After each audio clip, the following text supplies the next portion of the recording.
In this video, we're going to take a look at hazards and how you should plan ahead in order to deal with them safely and effectively. You should remember the ABC rule when you're dealing with hazards or obstructions.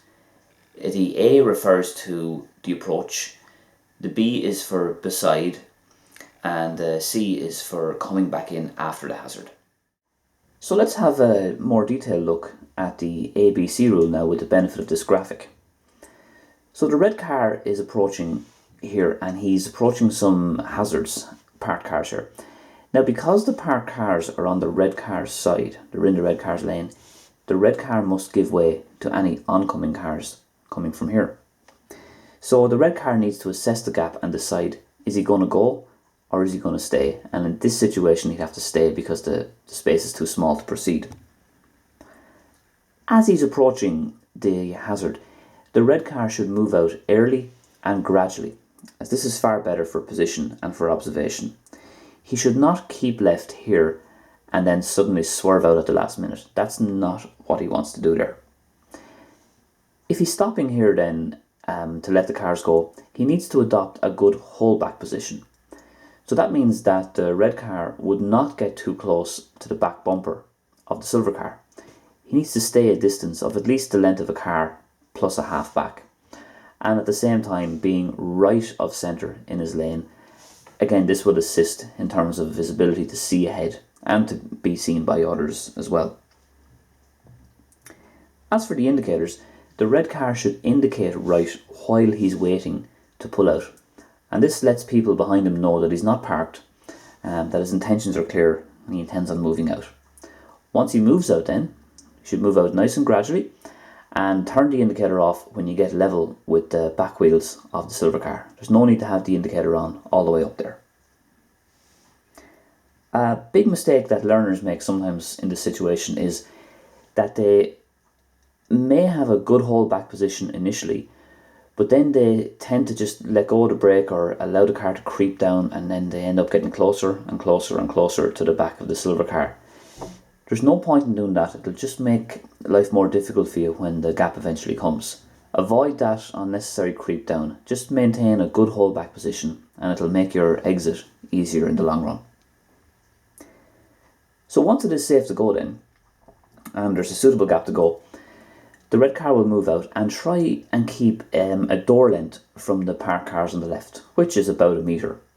That's a suitable and safe distance to leave for hazards, although you should leave a little extra if it's cyclists, let's say 1.5 metres for cyclists, as they can be more vulnerable and they tend to sway in the wind as well a little bit. So about a door length, give or take, for cars anyway. Driving in a relatively straight line, no weaving in and out of traffic like this now, and being aware of this gap here as well, because you may need this gap if another car suddenly comes from down here. And if you do use that gap, just come in gradually, don't indicate left, people think you're parking, and just come up here like that and have a good holdback position here in relation to the black car, and just follow the procedure again for moving off the second time. So we've looked at the A and the B part of the ABC rule. Let's look at the C part here, which is coming back in and resuming a normal road position after the hazard is finished. So the red car here would just come in nice and gradually, glancing at the middle and left mirror firstly before he does so, and that helps him watch out for any pedestrians or cyclists that might join the road suddenly from the left, and it also helps improve spatial awareness. So that's the C part coming back in, just checking the mirrors, watching out for any obstructions or any new road users that might join the road on the left hand side. So generally speaking, there's 3 steps in order to deal with hazards properly.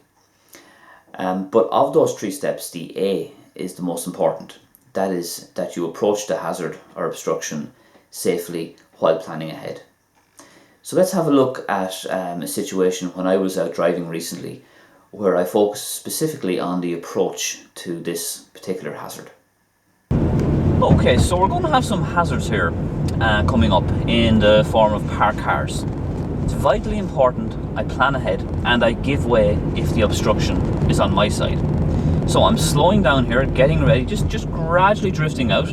Now I can see, I'm going to drop the second gear, there's cars coming, so I'm going to give way to the cars. Now I stop here behind a red car, a nice distance, getting my right indicator on. A distance of about a car length plus a half, and that means I'm not too close to the red car. I'm out slightly central here so I can be seen and I can see better. By getting the approach right, you can ensure that you don't stop too close to the hazard or obstruction.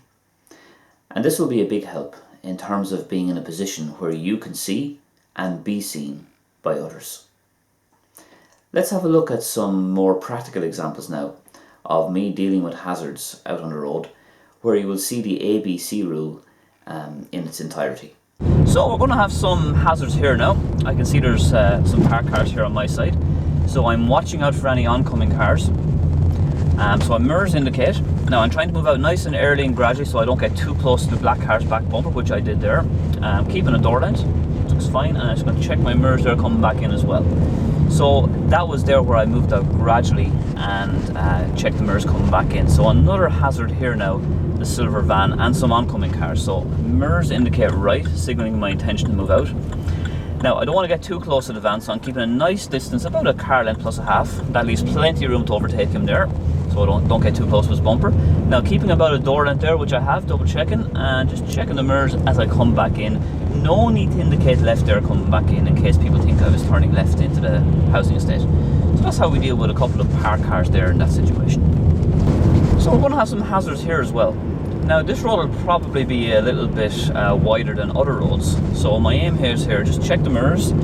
I'm just going to move out. I'm going to slow down there first just to make a bit of room there, so it all looks good. Now it's a little bit tight, but it's not that tight that I have to stop, so I can just go forward very slowly there, trying my best to keep a door length there. Now the idea here is to stay out, not to weave in and out of traffic, but to stay out, keeping about a door length from the parked cars, which is what I'm doing now, in a relatively straight line following the bend. So I'm making sure I'm a door length, but also watching out for any oncoming cars and anything up ahead. So it looks fine now. And the white van there is going to be the last vehicle, so I was going to check my mirrors there before I come back in after him. So just check the mirrors are coming back in, and in I come then to take my next left. Dealing with hazards safely and properly, while showing courtesy and respect for other road users, does not begin and end with parked cars or stationary vehicles. As you will see here, I'm driving up a street, and on my right hand side there's a blue wheelie bin. Now as I continue on my journey up the street towards the lights, and as I'm about to take a bend to the right up here, you will see there's another blue wheelie bin here.